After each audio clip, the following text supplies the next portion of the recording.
Hello, Happy New Year, and welcome to the January subscription video where I'm going to taste the coffees that we're sending out to all our subscribers. And for those of you who are new to our subscription, welcome. I hope you will enjoy these coffees. Normally we would send out 3 different coffees.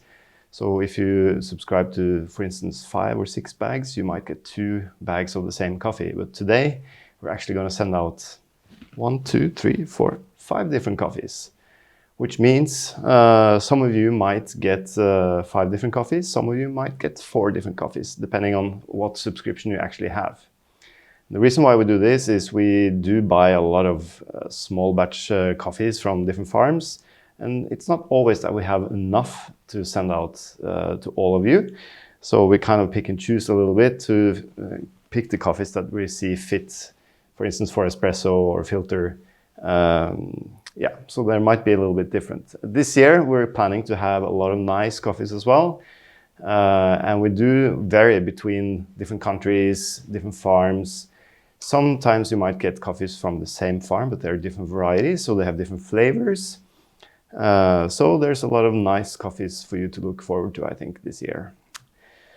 Okay, I figured today it's still a pandemic, so I can't really invite any friends and taste together with them. But we're going to have a little coffee cup tasting, which means I've actually ground 11 grams of coffee in these cups. And then I'm going to add 180 grams of water. And if you think that sounds a little too much for you to start measure, having a scale is quite important to succeed in brewing coffee, because then you can be precise. So for instance, if you made a coffee one day that really tasted awesome and you want to replicate it the next day, well, it's easier if you have a scale than if you just do it by eye measurement. So I highly recommend getting a digital scale that you can use for baking, you can use it for coffee making, and so on. Okay, so I've added 11 grams of ground coffee, and the grounds are quite fine. It's not like espresso, it's not filter, it's kind of somewhere in between. And I'm going to add 180 grams of boiling water. And the ratio we kind of use here is about 60 grams per liter. So if you have a cup that can take 200 grams of water, you might want to add 12 grams of coffee or somewhere thereabouts. It's not a crisis as long as you have kind of the same amount in every cup. We have made a video about how to set up a cup tasting, so you can check that out on our YouTube channel. But this is a great way to actually evaluate coffees side by side. It's much easier to pick out the flavors in the coffee when you have something to compare with. So whenever you taste the coffee, and if you're subscribing to just 1 bag, then you don't have anything to compare to. But just go to the supermarkets and buy any coffee, and then you will have something to compare it with. It's so much easier to pick out the flavors then. You can even use instant coffee, which is actually quite a good reference because it will be very consistent in flavor. And then you can see the other coffees, you know, if they taste fruity or floral or nutty or something like that. All right, I'm just going to add the water so we can talk a little bit more about the coffees.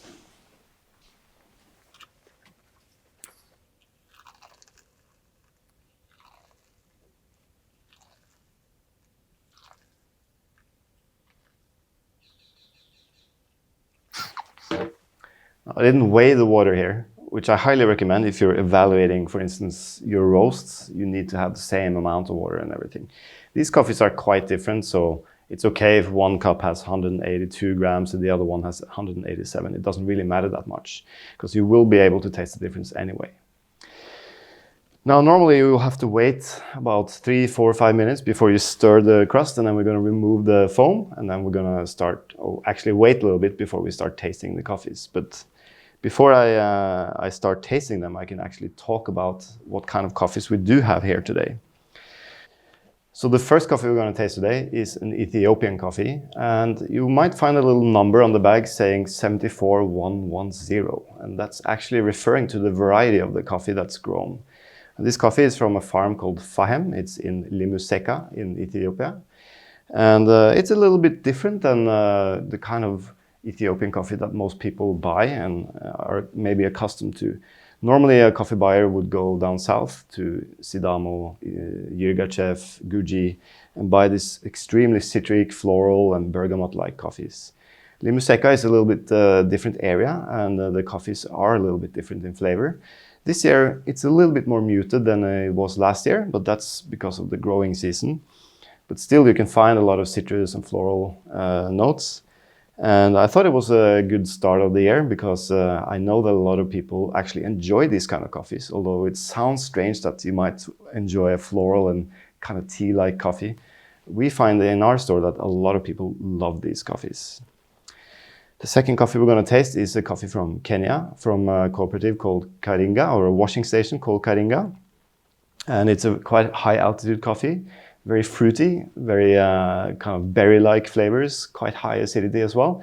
But, you know, people might be a little bit afraid of acidity. I'm not so afraid of it because here you have a lot of fruit flavor and a lot of sweetness to kind of back it up. So think of it as kind of lemonade. If you have just water and lemon, it doesn't taste great, it's a little sour, but if you add sugar, you start to really like it. The acidity level is the same, but all of a sudden you start liking the lemonade. That's kind of the same with the Kenyan coffee. They're so full of fruit flavor and sweetness that the high acidity is really not unpleasant at all. The third coffee we're going to taste is from a community mill in Mexico called Beneficio Comunitario Sibactel. It's from Chiapas in Mexico.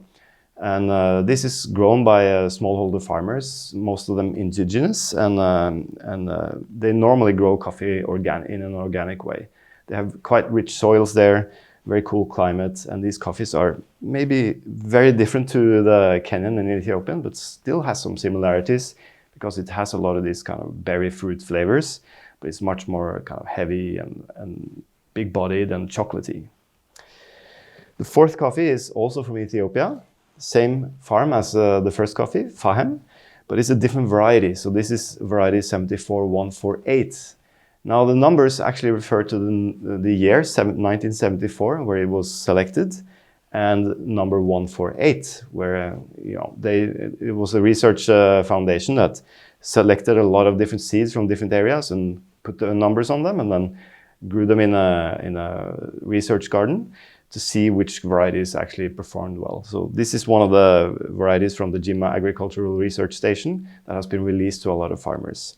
It's quite a little bit different from the first Ethiopian coffee, probably a little bit more stone fruit flavor. We'll see when we taste. And the last coffee is also from Mexico, from a farmer called Petrona Perez. She's an indigenous producer, also in Chiapas, Mexico. And this is probably my favorite coffee from Mexico this year. Super fruity, very intense. It has a lot of sweetness and a lot of nice kind of chocolatey sweetness to back it up, but really winey, berry-like flavors. Okay, I've been talking a lot, so let's just stir the coffees. Normally you can just stir in the top and then remove the foam on top.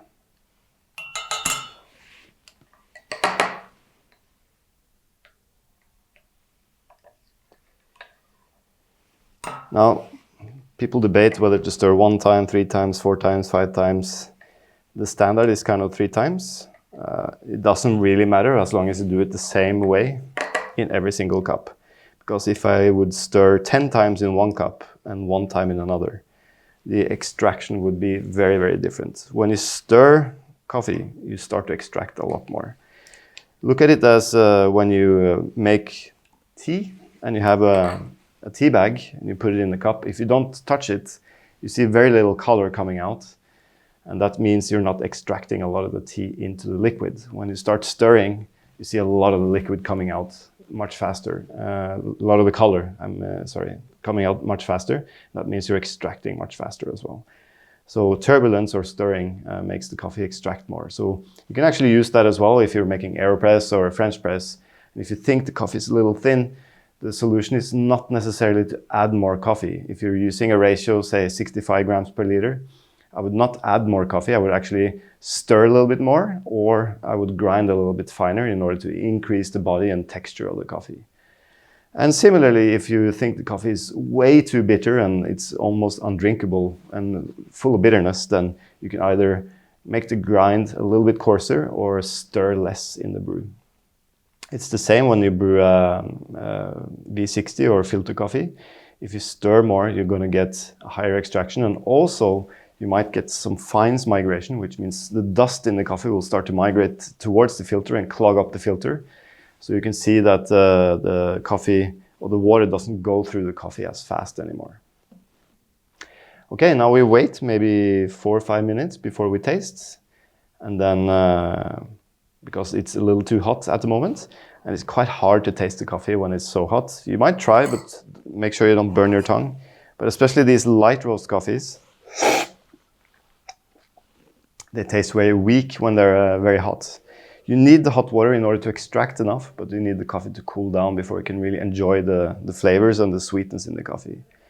If you have a very dark roast, you might enjoy the coffees when they're much hotter. But when they cool down, it tastes more bitter and more roasty. And that's just because the body is able to taste better when the liquid is closer to body temperature. So with the lighter roast, you might want to cool it down a little bit before you drink it. Let's just see.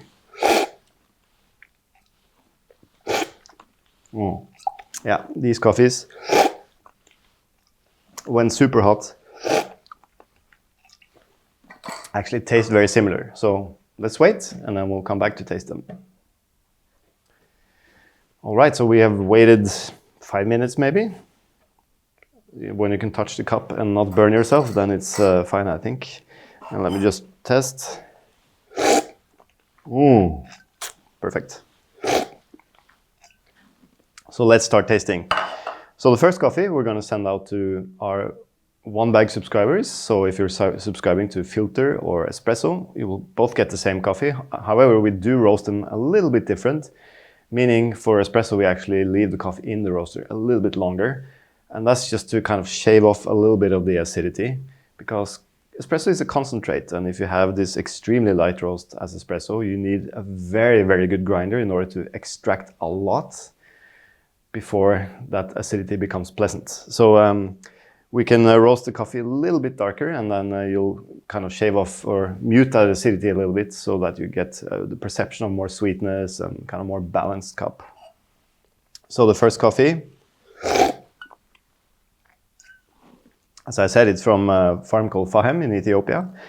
This coffee is actually specially produced for us because it's quite a big farm. I think it's over 200 hectares from memory. And they produce quite a lot of coffee. But they don't process the coffee all the same. So this coffee is actually washed, meaning the cherries are deskinned and then the parchment coffee is fermented with the mucilage on. And once that's kind of fermented enough overnight, then they wash off the mucilage and then they dry the coffee on raised beds. And what I've specifically asked the farmer here to do is to put shade nets over the tables so that the coffee dries a little bit slower. And I do tend to find that to be a little bit cleaner. And also the shelf life of the coffee is lasting a lot longer because you don't over dry the coffee or you don't dry it too fast, which can lead to the coffee becoming woody very fast. So this coffee was actually harvested in December 2019. But it's still tasting really nice and fresh. And that's partly due because of the drying. It's quite a delicate coffee, this one. It's a little citric, a little floral. It has this kind of stone fruit acidity, a little bit of sweetness, but I would say the main characteristic of this coffee is more like citric flavors and floral flavors.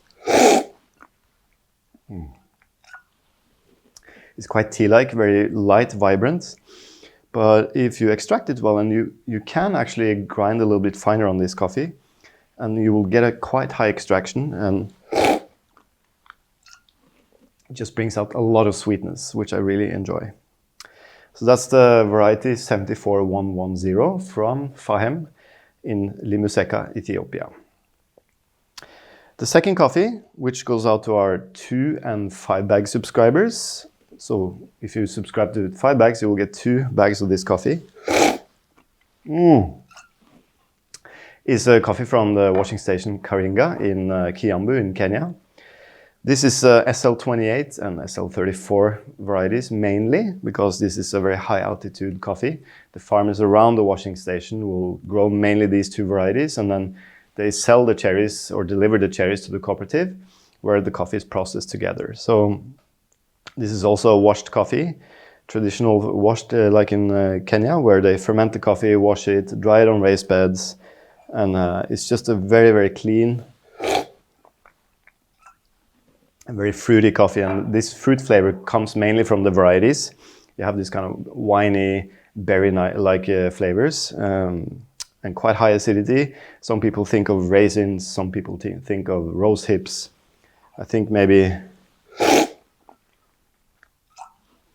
yeah, all of the above for me. You can even find rhubarb flavor, rose hip, berries.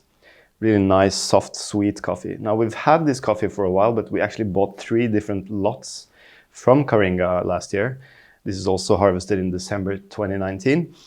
And they do deliver coffee or batches of coffee that they have produced to the mill on several different weeks. So we have bought outturns, they call it, from 3 different weeks. This would be the 2nd outturn that we bought. And for me, this is even more intense and more sweet than the previous one that we have actually sent out last year. So Karinga, berry-like.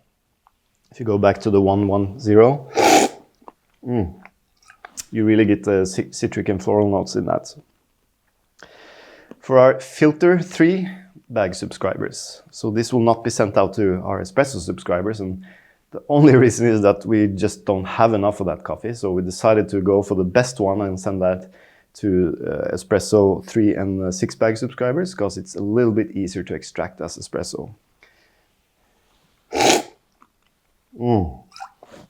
This is a fantastic coffee. It's from a community mill in Mexico, so a lot of smallholder farmers will deliver cherry and sell their coffee cherries to this mill, and then it gets processed together. This is much more kind of a little bit herbal, actually. It has this kind of, I don't know if you've eaten cocoa nibs, but if you're able to buy like a cocoa bean that's roasted and you eat it, it has this kind of slightly fatty, chocolatey flavor that is just awesome. And it has that kind of in the bottom, and then it has a lot of this kind of warm strawberry flavors on top. Super nice, super sweet. Such a pleasant coffee. I would drink this for breakfast for the rest of my life, I think. Now, the Mexican coffees is actually sourced by a friend of ours called Jesus Salazar. He has a company called Cafeólogo in Mexico, and he works very closely with the producers to help them increase the quality and to find a market for them where they can get a better price for their coffee. Love that coffee. Check it out. He has we can put a link in the below. So filter 3, if you 3 bag subscribers for filter, you will get this coffee from the Beneficio Comunitario Sibactel. I think that's the name. 4 bag subscribers. We have the Fahem, same farm as the first bag. It's a different variety, so 74148. Normally these varieties have names, but in this case they have numbers because they're from a research station. And for me, this coffee is actually quite different than the first one. Let's see.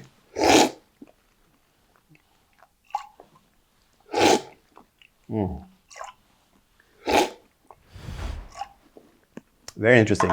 First one is much more kind of floral and citric. The 4th coffee is much more kind of stone fruit. You know, think of peach, apricots, these kind of flavors. Maybe you'll get some ripe mango flavors. Also floral, but I think the dominant flavor here is more of the fruit character. Very different coffees, for me at least, and once you taste them side by side, it's quite interesting. So that's why we thought it would be fun to send out both varieties to our subscribers. Now, the last coffee is also a Mexican coffee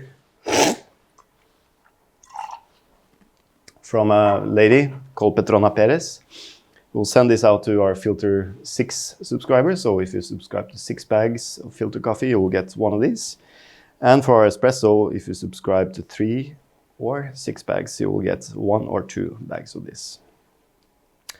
This is probably my favorite Mexican coffee of the year because it's so intense. It has a lot of fruit character, a lot of sweetness, also with this kind of cocoa nib flavor.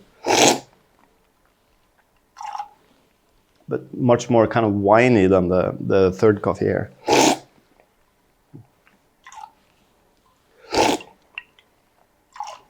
I find this filter 3 coffee to be a little bit more towards strawberries, whereas this is more towards red grapes, maybe blackcurrant,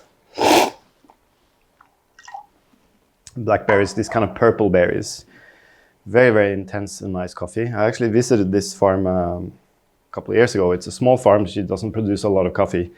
And it's kind of in a family community, so they all produce coffees. And yeah, I think these coffees are amazing. To be honest, it's very underrated coffees from Mexico. I think if you remember, for those who have tasted our Nacimiento Bourbon, this is a kind of similar flavor profile, but probably a little bit more on the chocolatey side, but still with a lot of this fruit flavor. Ooh, that's a lot of information, but you know, it's YouTube, so you can watch the video again. I hope you really enjoy these coffees. Next month we'll select very different coffees, so you have something to look forward to. We normally select different coffees based on what I think is the best at any given moment. And we do actually buy coffees only for subscribers because we know the kind of volumes we need for our subscription service.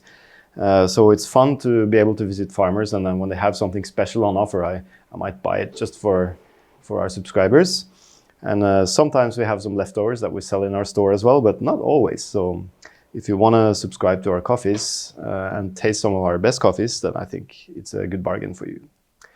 Cool. I hope to see you next month. I hope you enjoy the coffees. Take care. Bye-bye.